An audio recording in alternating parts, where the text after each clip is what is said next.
Most people are not stuck because of life, they are stuck because of how they interpret life. If that line feels uncomfortable, stay with this video because that discomfort is exactly where the shift begins. Let's get something straight without sugarcoating it.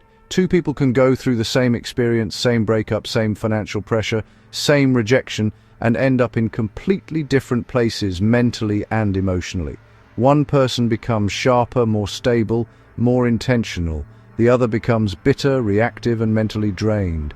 The difference is not intelligence. It is not luck. It is not even discipline at first. It is a mental shift, a way of interpreting reality that quietly determines whether you grow or stay stuck, repeating the same emotional patterns for years.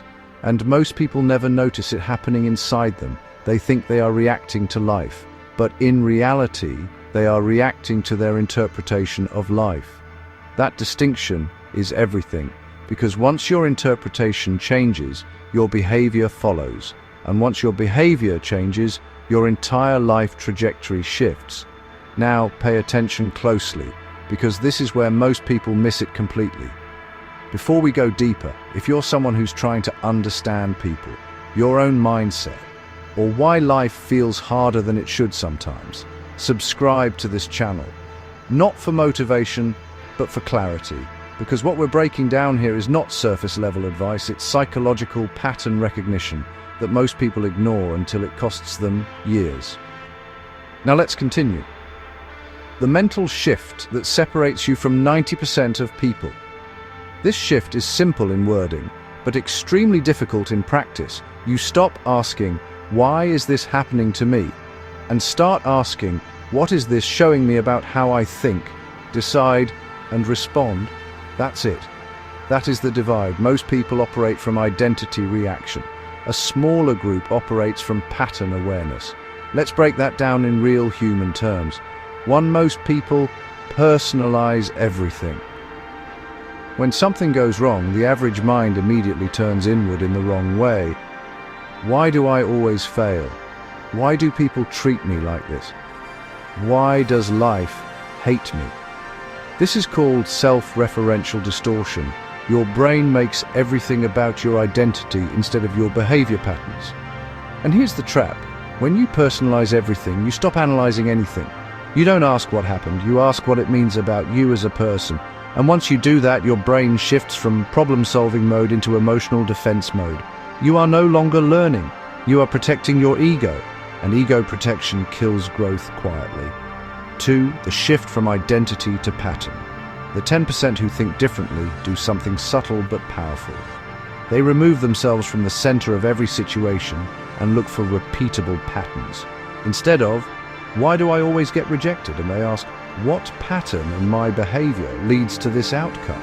Instead of, "People don't respect me," they ask, "What signals am I consistently giving that allow this treatment?" This is not self-blame. This is behavioral decoding, and this is where emotional maturity begins, because now life is no longer personas, it becomes readable. 3. Why most people never change here is the uncomfortable truth. Most people do not lack awareness. They lack tolerance for self-observation, because self-observation reveals patterns they don't want to admit.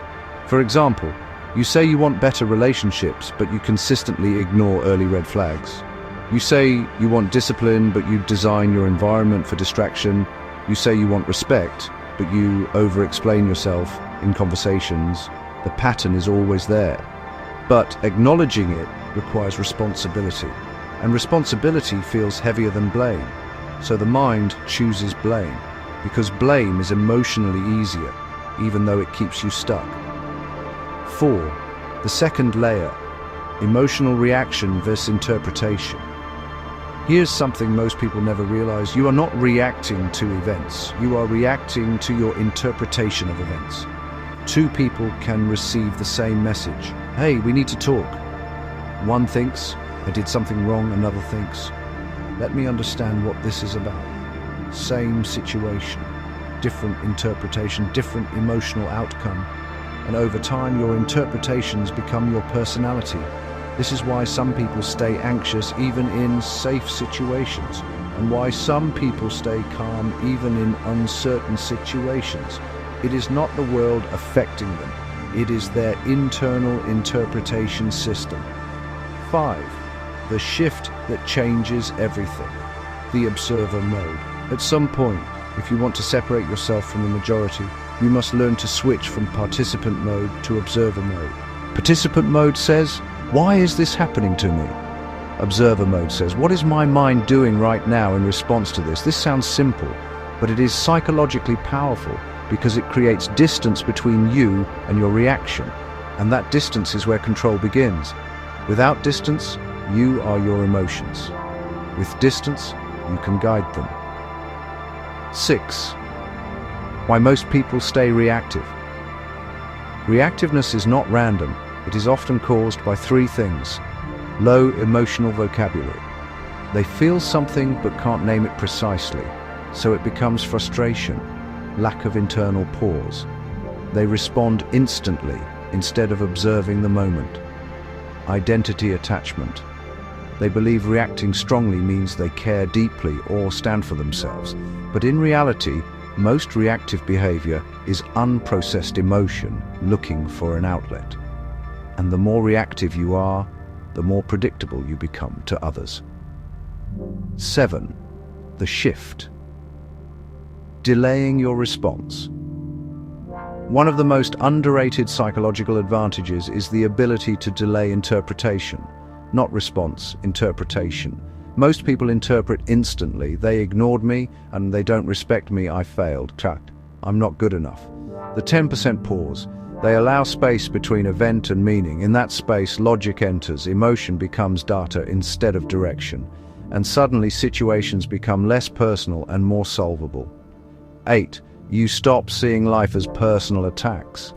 When you shift mentally, something strange happens. Life stops feeling like it is happening to you. Instead, it becomes feedback patterns, consequences, information. Even failure changes meaning. Failure is no longer identity. Damage, it becomes data showing what does not work yet. This alone separates high-agency thinkers from reactive thinkers, because one group feels life, the other studies it. 9. The social layer. People respond to your interpretation of yourself. Here is something subtle but powerful. People don't only respond to how you act, they respond to how you seem to interpret yourself. If you constantly interpret yourself as unsure, apologetic, over-explaining, people unconsciously adjust their respect downward, not because they are evil, but because human behavior mirrors perceived internal certainty.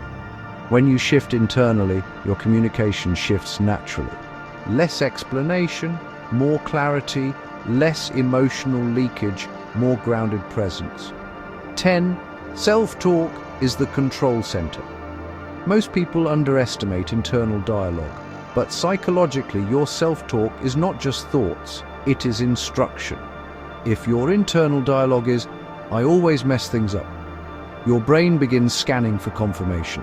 If your internal dialogue is, "What exactly led to this outcome?" your brain shifts into analysis mode.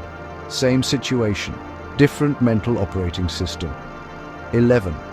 Why this shift feels uncomfortable. At first, this mental shift is not emotionally comfortable because it removes excuses, and excuses are emotionally soothing. But growth is not soothing. Growth is clarifying. At first, self-observation feels like pressure because you are no longer escaping into blame or identity stories. You are seeing patterns directly, and patterns demand change. That is why most people avoid this shift without realizing it. 12. The final level. Responsibility without self-punishment. There is an important distinction here. This shift is not about blaming yourself. It is about owning your patterns without emotionally attacking yourself. Blame says, "I am the problem." Responsibility says, "This is the pattern I need to understand and adjust." One destroys identity, the other builds control, and only one leads to long-term change. If you take only one thing from this video, take this. Most people stay stuck, not because they lack opportunity, but because they never upgrade the way they interpret their own life experiences. And until that interpretation changes, everything else will feel like repetition. Same problems, different days, different faces, same outcome. But once this mental shift happens, even slightly, you stop being just a participant in your life. You become someone who can actually read it, adjust it, and direct it. And that is where separation begins. Not from others, but from your former self. If this resonated with you, don't just scroll away. Leave a comment with one thing you realized about your own thinking pattern while watching this. And subscribe, because in the next video we'll break down how subtle habits silently shape your identity without you noticing. Most people never see it, but once you do, you can't unsee it.